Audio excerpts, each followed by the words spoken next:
Bom dia, meu nome é Tiago Saragiotto, sou médico de família e comunidade e sou preceptor dos PICs 5, 6, 7 e 8. E hoje nós vamos falar um pouco sobre acidente vascular encefálico e vamos dar um ênfase maior do tratamento na atenção básica, porque é o que nós fazemos diariamente e o que vai chegar na nossa mão aqui na unidade básica de saúde. E por protocolo eu sou obrigado a colocar todos os meus conflitos de interesse. E esses são todos, ok?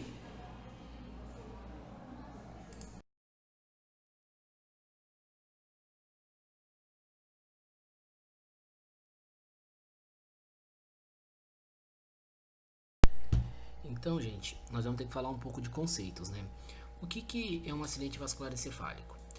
É quando o vaso que leva sangue para o cérebro, ele fica entupido ou se rompe. Simples assim. E vai causar uma paralisia da área que está comprometida. Fica a área comprometida sem circulação. Então a gente não pode esquecer, ou quando entope, ou quando rompe o vaso. Somente isso. E falando naquele conceito que nós chamamos de entupimento e de rompimento, nós separamos os dois tipos de AVE que nós temos. O AVE isquêmico, que fala no entupimento, e o AVE hemorrágico, que fala no rompimento, ok? E antes de começar a falar de cada um acidente vascular encefálico, eu vou comentar um pouco dos fatores de risco e da prevenção e vou dar um conceito de penumbra para vocês também. Os fatores de risco para tanto AVE hemorrágico quanto isquêmico são os mesmos. E a hipertensão arterial sistêmica é o fator de risco principal tanto para o hemorrágico quanto para o isquêmico. Mas nós também temos o diabetes mellitus tipo 2, o colesterol alto, sobrepeso, obesidade, tabagismo, uso excessivo de álcool, idade avançada, o sedentarismo, o uso de drogas ilícitas, o histórico familiar e a presença do sexo masculino também. E a prevenção segue mais ou menos o contrário dos fatores de risco, né? Que é uma coisa meio óbvia. É não fumar, não consumir álcool, não fazer uso de drogas ilícitas, manter uma alimentação saudável, manter o peso ideal, beber bastante água, praticar atividades físicas regularmente, manter pressão sob controle e manter também o diabetes sob controle, com a glicose bem controlada. E falando de um conceito bem importante, que é a janela terapêutica, nós vamos falar da janela terapêutica e falar da penumbra, porque é uma coisa muito importante, principalmente para o AVE isquêmico e nas condutas que nós vamos tomar. O que é essa janela terapêutica? É a janela que nós vamos entrar com a medicação, para ver se tem eficácia ou não. Como que nós vamos saber se tem ou não eficácia para isso? Com isso nós vamos ver a penumbra, que no slide mostra essa parte de minutos, a parte mais acinzentada, que é uma área que não está perdida a perfusão. É uma área que está com pouca perfusão, mas não está perdida.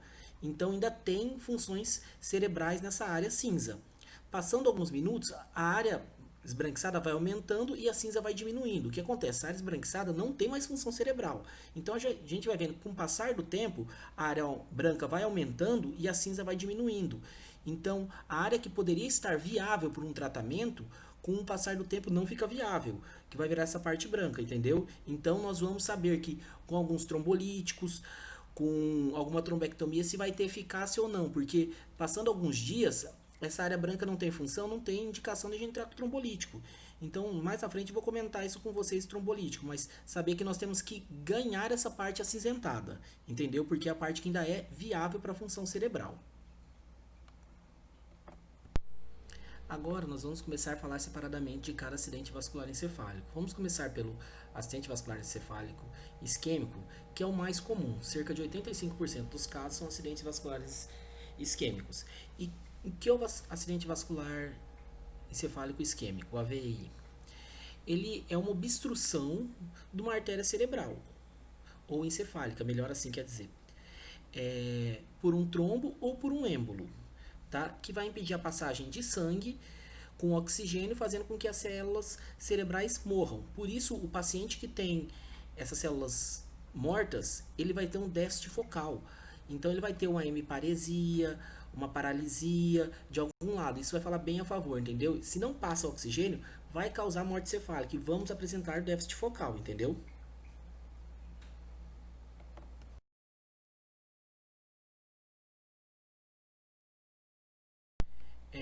E nós temos algumas causas de acidente vascular cefálico isquêmico. Nós temos o aterotrombótico, que é a formação de um trombo de grandes vasos que vai até os pequenos vasos cerebrais, causando a oclusão desses vasos. Pode ser tanto trombo de gordura quanto trombo de sangue, tá?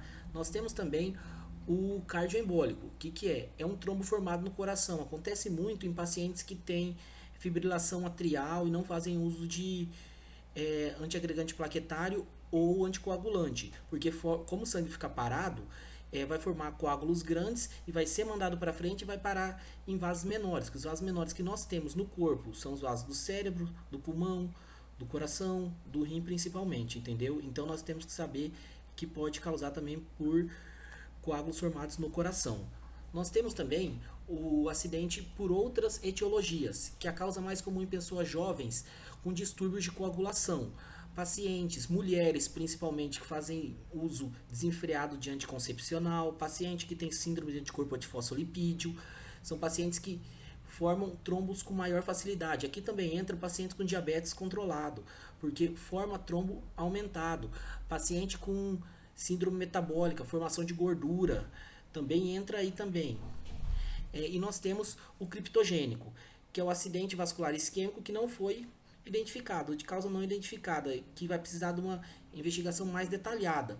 E geralmente esse criptogênico é realizado principalmente depois da morte do paciente, que ninguém consegue achar causa nenhuma, aí vão fazer uma biópsia, uma necrópsia do corpo, para descobrir qual foi a causa. E muito difícil achar a causa nesses casos. E como que nós vamos desconfiar do acidente vascular encefálico isquêmico? Primeira coisa, nós vamos ter que ver o nosso paciente. Vai apresentar um déficit neurológico focal e apresentar a história de hipertensão, diabetes, alguma coisa, uma patologia que leve a um possível AVE isquêmico. E nós também vamos falar da escala de Cincinnati e a escala de La Paz, que eu vou falar um pouquinho mais na frente para vocês, tá? A escala de Cincinnati é a escala que a gente brinca, é a escala do SAMU. Por quê? Eles colocaram essa sigla porque S de sorrir. Você vai pedir para a pessoa sorrir, ele vai estar com a face paralisada. Abrace, ele vai não conseguir levantar os braços, vai ter perda da força dos braços. Aí, M de música, vai pedir para ele cantar, ele não vai conseguir, vai ter dificuldade na fala. E U, para ficar mais fácil, é urgência. Liga para o SAMU, porque você pode, principalmente em Cuiabá, levar para o SOS AVC e resolver a vida do seu paciente com mais facilidade, entendeu? Que é um caso de urgência mesmo. E a escala de La Paz, que eu não vou falar em inglês porque vai ser um assassinato à língua, nós vamos ter que ver o que está acontecendo com o nosso paciente. Nós vamos ver se tem alteração na fala, alteração na marcha, perda da força de um lado do corpo, ou formigamento, ver se tem dor de cabeça, alteração da visão. E nós temos a La Paz escala 2, que vamos saber se o paciente tem idade maior de 45 anos, história de convulsão ou epilepsia, sintomas neurológicos se iniciaram com menos de 24 horas, porque fala muito a favor da trombólise e trombectomia naquilo que eu falei na janela de penumbra para vocês. Paciente que deambulava antes do evento não anda mais. E paciente com glicemia entre 60 e 40, porque glicemia é importantíssimo a gente saber do paciente, porque muito paciente com hipoglicemia perde a consciência e pode ser um diagnóstico diferencial. Às vezes você faz uma glicose hipertônica no paciente desse, você resolve e não é um AVE, pode passar como confundido, tá? Nós também não podemos esquecer do diagnóstico diferencial de AVE isquêmico, para não achar que toda doença que nós vamos ver que vai causar algum déficit neurológico, alguma lesão no corpo, vai ser, ou rebaixamento do nível de consciência, né, vai ser AVE isquêmico. Nós temos as epilepsias, que tem déficits neurológicos pós-cirúrgicos, infecções sistêmicas, que acontecem principalmente em idosos, tumores cerebrais, que pode causar também déficit neurológico, distúrbios metabólicos, como hipoglicemia, hiperglicemia, encefalopatia hepática, hipohiperglicemia, podem causar perda do nível de consciência do paciente, no caso de cetoacidose ou hipoglicemia em si mesmo, ou causando até coma diabético. e outras como encefalopatias, hematomas subdurais, dentre outras, tá, gente? Tendo visto já os diagnóstico afastado, o diagnóstico diferencial, nós temos que pedir um exame para confirmar se é ou não é hipoglicemia. Aí nós temos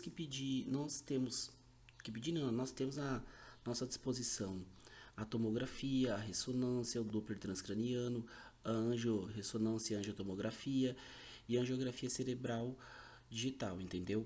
Nós também temos que pedir um destro desse paciente e um hemograma, porque, como eu falei anteriormente, nós temos que afastar o caso de hipo e hiperglicemia, que se confunde muito. O paciente vai estar desacordado, entendeu?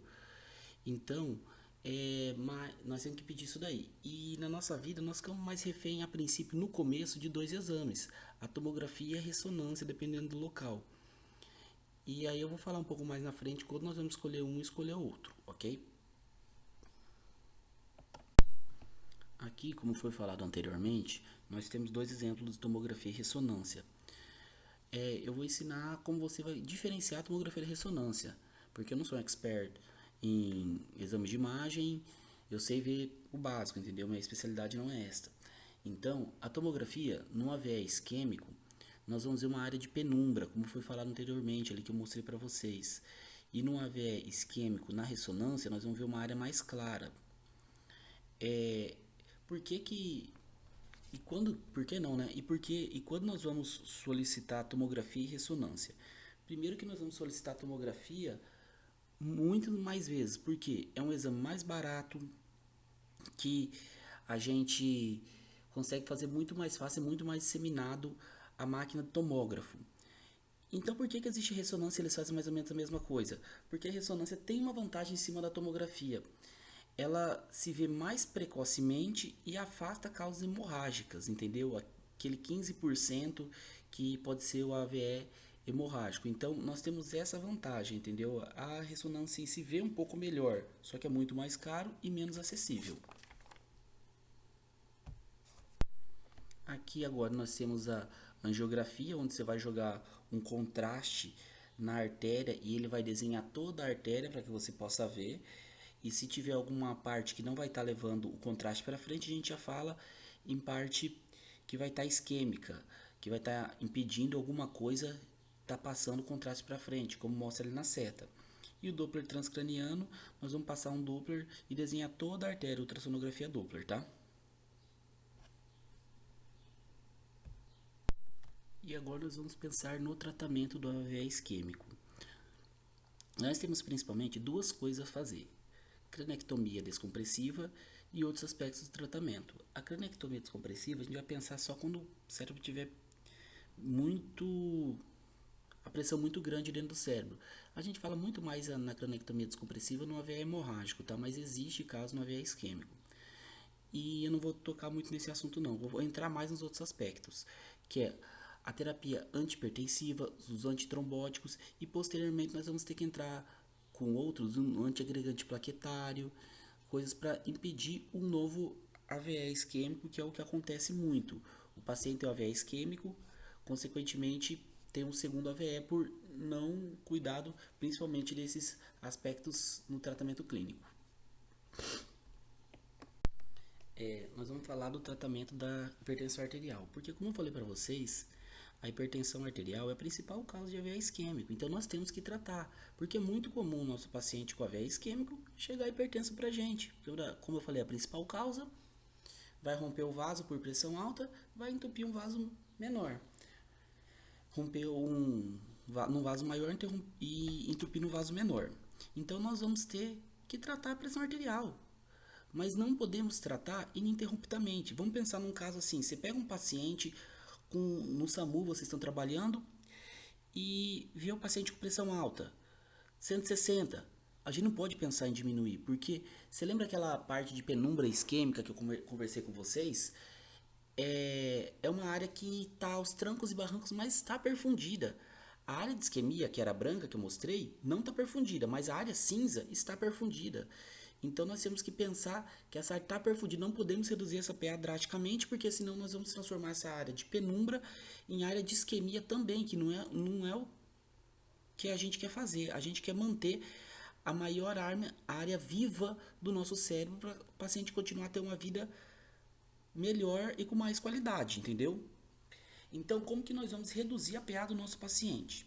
Nós temos que pensar assim: pacientes elegíveis para trombólise, que eu vou mostrar mais na frente para vocês quais são os critérios, com pressão sistólica maior que 185 maior diastólica maior que 110, nós vamos diminuir a pressão. E pensar em colocar a pressão sistólica em menor que 185 e menor que 105, mas não podemos reduzir drasticamente, não esqueça isso que eu falei. Paciente com não elegíveis para trombólise, que vamos falar mais na frente também, com PA sistólica maior que 220 e PA diastólica maior que 120, nós vamos reduzir a pressão. Beleza, só vamos reduzir nesses dois casos? Não. Tem mais um caso que é importante, a gente não pode esquecer. Por exemplo, nós recebemos um paciente com 200 por 115 de pressão. Você viu que não entra nenhum nem outro e não elegível para trombólise. Pô, o que nós vamos fazer? Nós vamos reduzir a pressão? Não está nisso que eu falei. Nós vamos reduzir a pressão no caso de emergências hipertensivas, como dissecção de aorta, edema agudo de pulmão, nós não podemos pensar, porque senão isso deve matar ele antes. Então nós temos que reduzir a pressão nesse caso. E que droga nós vamos usar para reduzir hoje a pressão? Nós estamos usando labetalol, que é a principal droga, entendeu? Então, nesses três casos nós vamos usar o labetalol, beleza? Falando agora de dois tratamentos importantes, que é o trombolítico e a trombectomia mecânica. Por que é importante a gente fazer isso? Porque nós temos que pensar na área do tecido que ainda está viável, para voltar a ter reperfusão normal, não só aquela reperfusão nos trancos e barrancos, entendeu? Então nós temos que fazer o mais rápido possível e escolher a melhor forma possível para que essa área seja reperfundida normalmente. Nós temos o intravenoso, que é o trombolítico, que é feito à base de RTPA alteplase, que nós vamos só falar daquele jeito, vamos ter que manter a pressão do nosso paciente menor que 180 por 105, que eu mostrei anteriormente. E nós temos também que a trombectomia mecânica, que eles vão colocar uma haste de metal, geralmente, que eu vou mostrar também mais na frente, que eles vão arrancar o coágulo para ter reperfusão normal. Quando você retira o coágulo, vai ter o sangue passando normalmente, tá? Mas nós temos alguns critérios para fazer o tratamento com o trombolítico intravenoso, entendeu? Nós temos os critérios de inclusão para o uso do RTPA alteplase, que é um AVE isquêmico até 207 minutos de evolução, que a gente chega e fala que o paciente tem que ter a Golden War dele, é isso daí. Uma neuroimagem obrigatória para descartar a causa hemorrágica, porque imagina, eu vou dar um trombolítico, impedir o trombo, vou dar um paciente com um AVE hemorrágico, eu vou sangrar o nosso paciente, vou matar o nosso paciente. Avaliação cuidadosa dos critérios de exclusão, que eu vou falar mais na frente. A alteplase, nós vamos fazer então intravenosa 0 mg a cada quilo em 1 hora, no máximo 90 mg. E temos que fazer o controle rigoroso da pressão arterial. Como eu falei com vocês, temos que manter essa pressão arterial menor que 180 por 105 no nosso paciente. E sem antiagregantes ou anticoagulantes por 24 horas. Eu também vou falar mais na frente. Se vai entrar com AS a partir de 48 horas, 2 dias depois, entendeu? Não podemos usar nesse caso, entendeu? Porque senão ele vai fazer o efeito contrário trombolítico, vai atrapalhar o efeito trombolítico que a gente quer, tá? E quando nós não vamos poder fazer esse trombolítico no nosso paciente? Nós temos os critérios de exclusão, o paciente que não entra, que não pode se fazer. Então, uso de coagulantes com RNI maior que 1,7. Uso de heparina com TTPA prolongado. Contagem de plaquetas menor que 100 mil por metro cúbico. Quadro clínico de hemorragia subaracnoideia, mesmo com TC normal. Eu falei para vocês que a TC não sai tão fácil no hemorrágico, vocês lembram? Ou a ressonância sai antes. AVE isquêmico ou trauma crânioencefálico grave nos últimos 3 meses, não é candidato. Cirurgia e trauma grave, não TCE, dentro de 2 semanas. Punção arterial recente, menos de 7 dias, quando não é compressível. Punção licórica recente também com menos de 7 dias. Já falei da pressão, pressão estando maior que 185 por 110 também não é elegível. História de hemorragia intracraniana espontânea, que é o contrário, como a hemorragia intracraniana vai sangrar, então não podemos anticoagular nosso paciente, dar um trombolítico para ele.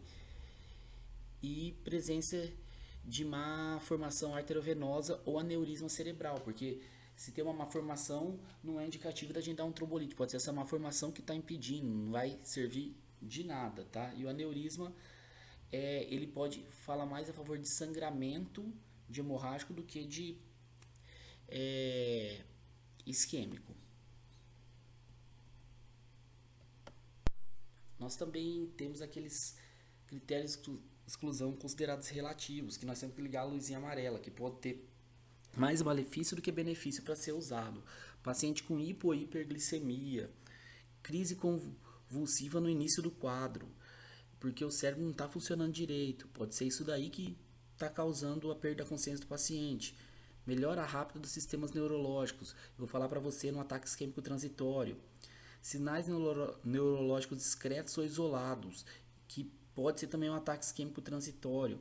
Infarto agudo do miocárdio em menos de 3 meses. Isso é importantíssimo, porque nós podemos prejudicar o nosso coração em relação ao cérebro e não ter uma resposta muito boa.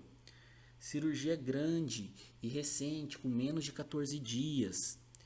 Hemorragia gastrointestinal e urinária em menos de 21 dias. Você vai dar um anticoagulante para o nosso paciente com hemorragia? E gravidez. Nós não podemos anticoagular a nossa gestante, porque pode causar a morte do feto. Então nós temos que raciocinar tudo isso para usar o antitrombolítico. E aqui nós temos o delta, que a gente fala delta T, do tempo tratamento com trombolítico. A gente vê que até 180 minutos para a gente fazer já o trombolítico, a melhora dele é considerável, a área de penumbra dele é salva muito fácil. Até 270 minutos também tem uma resposta muito boa. Passou 270 minutos, como eu falei para vocês, naqueles critérios de exclusão, não tem mais efeito. Então, tem que a gente fazer, entendeu? Aí aqui temos exemplos de trombectomia mecânica. Ele vai passar uma haste, vai tirar o coágulo e vai arrancar para fora. Pronto, reperfundiu a área que estava sem perfusão.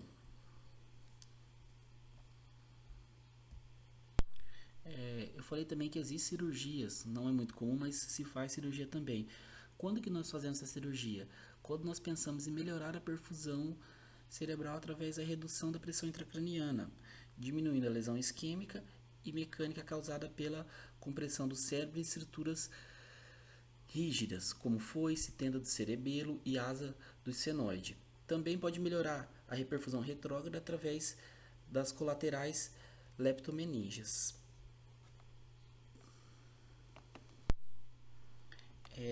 Você lembra que eu comentei com vocês do uso de aspirina? Esse paciente nosso, nós vamos passar a usar aspirina, que tem melhora, mas nas primeiras 48 horas, depois que nós vamos usar, entendeu? Fez o trombolítico, depois de 48 horas, como eu falei para você, nós vamos usar aspirina em 160 por 300, em média de 160 miligramas a 325 miligramas. E não dar antiagregante nas primeiras 24 horas. Não podemos esquecer disso. Como eu falei, tem que deixar ele com o antitrombolítico nas primeiras 24 horas. E mostra que ele tem um nível de redução da morte, dependência e também da recorrência de acidente vascular, um paciente que usa continuamente, mas começando a usar após 24 horas, tá? Nós temos logo depois do tratamento do nosso paciente algumas medidas gerais que nós temos que manter, tá? Nós temos a monitoração neurológica, nós temos que ver o pulso, a pressão arterial, a saturação de O2, a temperatura nas primeiras 72 horas. A suplementação de O2 nós temos que manter maior que 95, porque é viável para a vida normal. Hidratação com soluções salinas para deixar a pressão um pouquinho mais alta desse paciente. Vamos tratar hiper e hipoglicemia desse paciente. Não podemos deixar ter esses dois. Nós vamos evitar hipotensão arterial, porque a pressão alta favorece a melhor reperfusão daquela área de penumbra que eu comentei com vocês. E nós vamos iniciar umas medidas de expansão volêmica, mas não com excesso. É uma expansão volêmica controlada. Nós também temos que evitar a hipertermia do nosso paciente. Temos que fazer profilaxia para TVP, trombose venosa profunda ou tromboembolismo pulmonar né? Temos que hidratar e mobilizar o nosso paciente, pois reduz o risco. Deambulação precoce favorece a alta do nosso paciente. Temos que dar baixa dose de heparina de baixo peso molecular para reduzir o tromboembolismo venoso, o risco de tromboembolismo venoso. E temos que pensar também no não aumento, principalmente nesse uso de heparina, das causas para não causar hemorragia, entendeu? Então temos que dar uma dose controlada, tá? Geralmente subcutânea. E para acabar AVC isquêmico, eu acho importante a gente falar do AIT, que é o ataque isquêmico transitório, que muitas vezes é confundido com AVE isquêmico, entendeu? Ele é um déficit neurológico focal, súbito, transitório e sem infarto cerebral. Então, ele não é um infarto, ele é um ataque só. A conduta nós vamos ter que, primeira coisa, achamos esse paciente, ele não melhorou, vamos fazer um cardioembólico, vamos anticoagular nosso paciente, vamos usar AS, podemos usar antitrombolíticos carotídeos. Só que nós vamos ter que observar esse paciente por 24 horas. Temos que fazer um controle vigoroso da pressão desse paciente nosso, tá? Temos que fazer ele tomar a medicação corretamente. Tem que estar tomando estatina, tem que estar tomando antiagregante plaquetário diariamente, tem que ter controle vigoroso da pressão para esse ataque isquêmico transitório não acontecer normalmente. Normalmente não, novamente. Agora nós vamos falar do acidente vascular encefálico hemorrágico, que é quando, eu falei anteriormente, tem um rompimento de um vaso encefálico provocando hemorragia em tecido do encéfalo ou superior entre o encéfalo e as meninges, e que nós vamos separar mais na frente. O que é isso? Ele é o que tem menos ocorrência, apenas 15%, porém é o que pode causar morte com mais frequência e ter mais sintomas. Os sintomas são mais visíveis, mais exacerbados.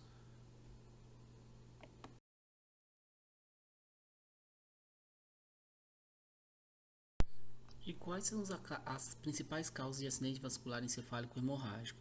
Hemofilia ou distúrbio da coagulação do sangue, ferimento na cabeça ou no pescoço, tratamento com radiação para câncer no pescoço ou na cabeça, arritmias cardíacas, doença das válvulas cardíacas, defeito cardíaco congênito, vasculite com inflamação dos vasos sanguíneos, que pode provocar por infecções a partir de doenças como sífilis, doença de Lyme, vasculite e tuberculose, insuficiência cardíaca e o infarto agudo do miocárdio.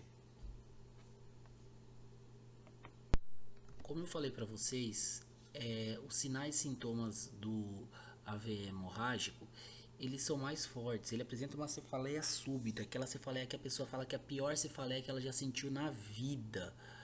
Tem náusea, pode ter muito vômito em jato, tem cefaleia sentinela, tem alterações sonóricas, rigidez de nuca, porque quando comprime pode aumentar a quantidade de líquor, que também vamos falar em diagnóstico diferencial de meningite na frente, déficit neurológico, cai muito o déficit neurológico da pessoa por aumento da pressão.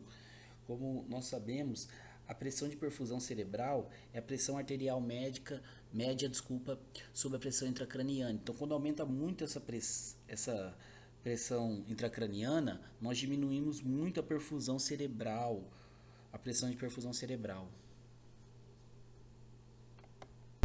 E nós temos que classificar esse nosso paciente. Clinicamente, ele tem a classificação de Hunt-Hess, que é de acordo com os sintomas. O grau 1, ele é assintomático ou cefaleia leve. O grau 2 ele tem cefaleia moderada a grave, rigidez de nuca e paralisia de par craniano. No grau 3, ele já apresenta sonolência, confusão, déficit motor leve. No grau 4, tem coma e hemiparesia. No grau 5, ele já está em coma profundo, descerebração e está apresentando-se moribundo. O que do jeito ele mais chega pra gente é em coma, no grau 4, tá? Em coma com hemiparesia. Aqui nós temos a distribuição do AVE hemorrágico de acordo com a sua localização. É importante a gente saber que a comunicante anterior é a principal local de frequência desse AVE hemorrágico, seguido da cerebral média e da comunicante posterior.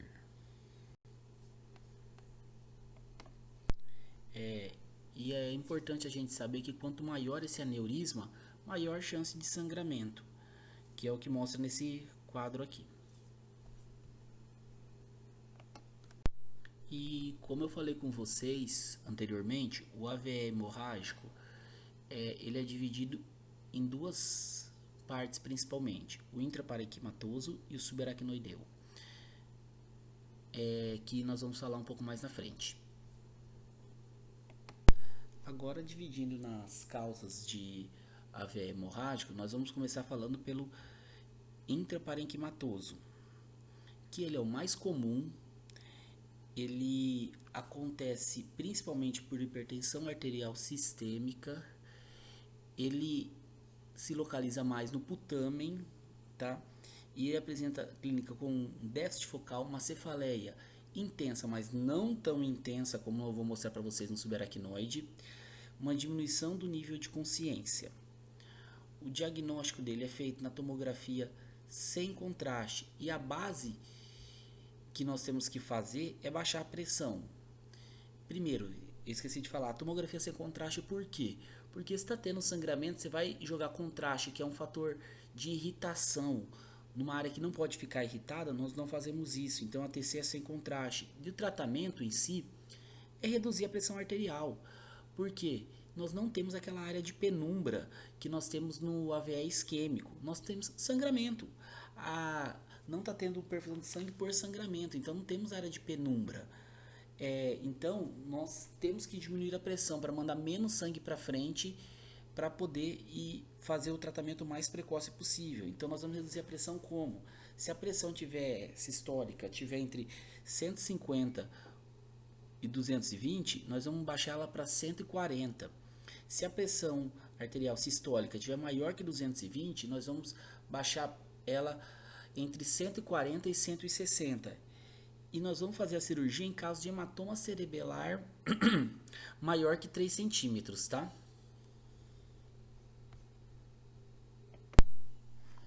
E o outro exemplo que nós temos de AVE hemorrágico é o da subaracnoide, que é o menos comum, que ele acontece principalmente com ruptura da artéria comunicante anterior. Ele apresenta rigidez de nuca, cefaleia muito intensa, diminuição do nível de consciência, e o diagnóstico é uma tomografia sem contraste também. Só que se a tomografia vier normal, nós podemos fazer a punção lombar.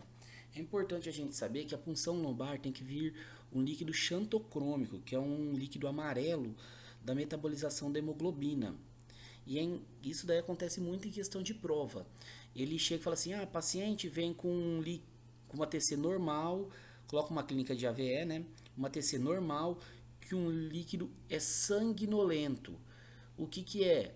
Não é hemorragia, AVE hemorrágico da subaracnoide. É um acidente de punção, isso acontece. Então, quando eles colocaram um líquido sanguinolento em questão de prova, fala-se, com TC normal, fala-se em acidente de punção. O líquido no AVE hemorrágico da subaracnoide, ele é xantocrômico, tá?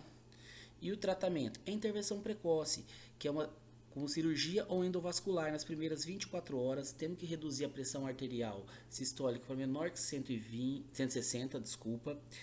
E nós vamos usar nimodipina por 21 dias.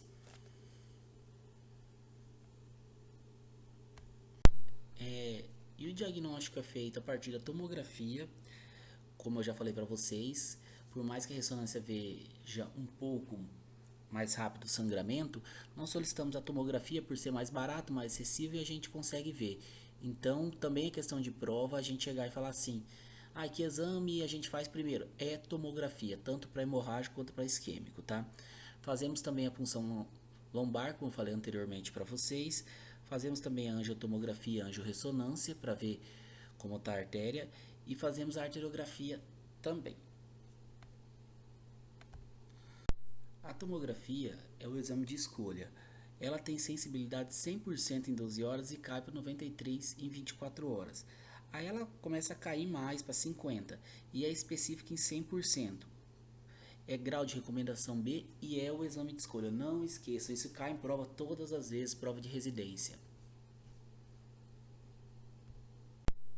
Aqui nós temos exemplo de tomografia. A gente vai ver que vai estar branco, sangrando. O sangue brilha como branco, tá?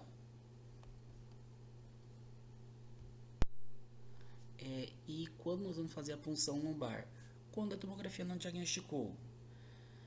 Vamos fazer em média de 6 a 12 horas após o episódio de cefaleia súbita, e o grau de recomendação é C, pior que na tomografia.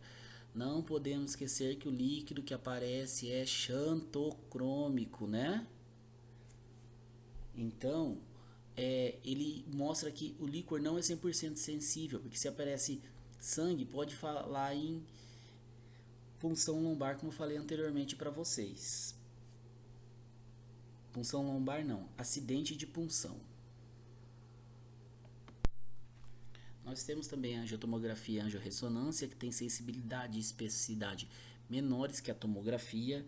A angiorressonância a gente usa mais uns parcialmente trombosados em lesão menor que 3 milímetros, que é o que mais acontece. A taxa de sensibilidade é muito ruim, então por isso que a gente não sai pedindo esse exame rotineiramente, entendeu? Aqui está um exemplo de angiotomografia em 3D, que ele vai desenhar as artérias e você vai ver a área que está lesionada sangrando.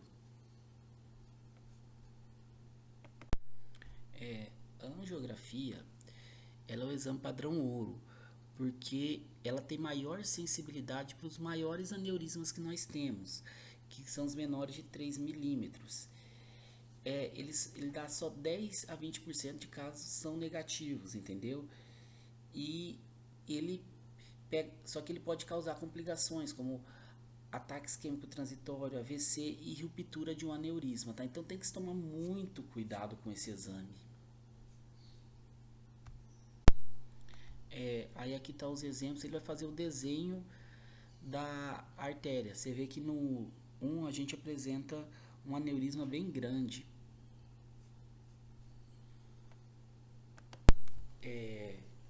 E agora, para falar um pouco do tratamento do AVE hemorrágico, nós vamos ficar entre a cirurgia e a embolização. O importante a gente saber aqui, que eu não vou entrar nisso daí muito, porque é muito de neurocirurgia, que o tratamento tem que ser o mais precoce, tá? Possível, para o paciente não ter muita perda das funções cerebrais e não chegar ao óbito. Pensando depois da cirurgia, tudo, como que nós vamos fazer para a reabilitação do nosso paciente? Temos que pensar na reabilitação dele da forma mais precoce possível, com fisioterapia, fonoaudiologia, com tudo isso, fisioterapia respiratória também, motora. E por isso nós buscamos uma abordagem multidisciplinar. Vamos buscar reabilitação para evitar sequela e proporcionar ao indivíduo retorno à vida o mais breve possível e as suas atividades e participação na comunidade da melhor forma ou da forma ideal. Agora eu quero falar um pouco com vocês sobre um programa que foi idealizado em Cuiabá, o SOS AVC, tá? O programa SOS AVC Cuiabá, ele foi um programa iniciado em 27 de agosto de 2019. Foi uma parceria feita entre o SAMU, o Sistema Único de Saúde e o Hospital São Benedito, que buscavam a celeridade do atendimento de pacientes com AVC para reduzir as mortes desses pacientes e diminuir as sequelas que eles poderiam ter também. Ele funciona como esse programa? O paciente só é encaminhado ao Hospital São Benedito a partir de central de regulação de UPA policlínica ou unidade básica ou a partir do SAMU, que vai fazer o atendimento da pessoa com AVC em casa. Ele tem já um número de 92% na redução de sequelas de paciente e até 20 de março de 2020 já foram salvas mais de 300 vidas. O número exato eu não consegui. Só que eu sei que entre setembro e dezembro de 2019 foram registrados 171 atendimentos no programa SOS AVC, que já recebeu até um destaque no Congresso Internacional GSA 2020, no Global Stroke Alliance, que aconteceu no Rio de Janeiro. Então é um programa que está tendo muita melhora dos pacientes, é um programa bem resolutivo. Aquele paciente que quer ter uma sequela não está tendo mais, mas temos que respeitar aquela Golden Hour, tem que respeitar todo o prognóstico do nosso paciente para que seja feito o exame completo. Dou um exemplo para vocês de uma pessoa que trabalha no SAMU. A gente recebe um paciente com que a gente diagnostica como AVC, com menos de 4 horas nós conseguimos levar lá no São Benedito, eles já fazem a tomografia, já diagnosticam se é AVC, se é ataque isquêmico transitório, e aí eles já tomam a conduta correta. Já tive pacientes meus que eles conseguiram fazer trombolítico e paciente vivo sem sequela nenhuma. Então é um programa excepcional que tem que ser mais difundido para que as pessoas saibam dos bons programas que nós temos na saúde da nossa cidade. Aqui nós temos um gráfico, desculpa, que mostra como é também o programa. 59% dos pacientes foram confirmados com AVC. Agora, quase 50% da maioria não foi diagnosticado como AVC, foi os demais diagnósticos, como o AIT que eu falei para vocês, que não é um AVC, é um ataque isquêmico transitório. E neste outro gráfico, nós mostramos que em Cuiabá a taxa de atendimento é muito maior no sexo, muito não, né? Um pouco maior no sexo masculino do que no feminino. Eu queria fazer um agradecimento especial ao Dr. Ronan Arnon e ao Dr. Lucas Caixeta, que são residentes de neurocirurgia do Hospital Santa Rosa, que colaboraram muito comigo na criação dessa aula. Essas são minhas referências bibliográficas. Espero que vocês tenham gostado da aula e que eu tenha contribuído em alguma coisa para o auxílio de vocês no diagnóstico do AVC e que a gente saiba tomar algumas condutas especiais. Obrigado, gente. Fique com Deus.